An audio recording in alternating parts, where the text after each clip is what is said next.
ঝাল বাদে গোশ চলবে, মাল না খালি শরীর চাঙ্গা হবে না। মালটা খেয়ে আসি।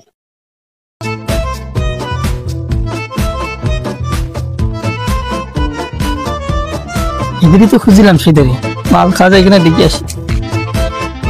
বন্ধু এই বিশাল দে এই বিশাল, তোরই তো খুঁজছি বন্ধু। তোর কথা সেটা আলোচনা করছিলাম, ঠিকই নাই? উড়ি শালা, তোরা কি নাই? আর আমি তো করিম চর বাস মাংস তো লাগাই দিলাম তোদের খুঁজতে খুঁজতে।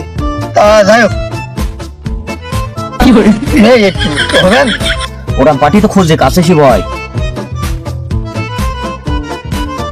দেরি কথার বিষ না মেরি 200 টাকা করে বের কর।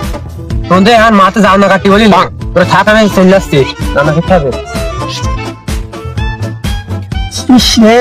বন্ধু আর বাপসা মাঠে সে বিরিয়ানি যাক বললো, বিরিয়ানি আনে গেলে বাপ অজ্ঞান হয়ে পড়ে যাবেন। শোন, আমার দিবেন খাম, আমার বাড়ি থাকতে দিবেন না, আমি ভুল করি আজকে। থাকলে মালটাল পরে খাবা।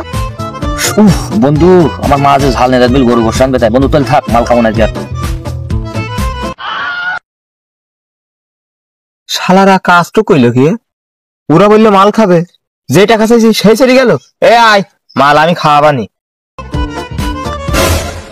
গরু জমা পরে কাটলে মালের নিশা লেগেছে, আগে মাল খেতে হবে। শালা বাপের নিশা কাটাই যাচ্ছি, নিশাটা কাটাই আসি। ঝাল বাদে গোশ চলবে, মাল না খালি শরীর চাঙ্গা হবে না।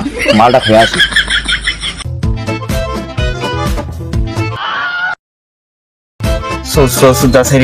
যে টাকার কথা বললাম অমনি সব দৌড় মেরে যাও। আবার আমার কাছে মাল খাতে ফকির পাড়া ভিক্ষা করছি, নিজের কাছে টাকা পুরা খাবে মা। এইভাবে অপমান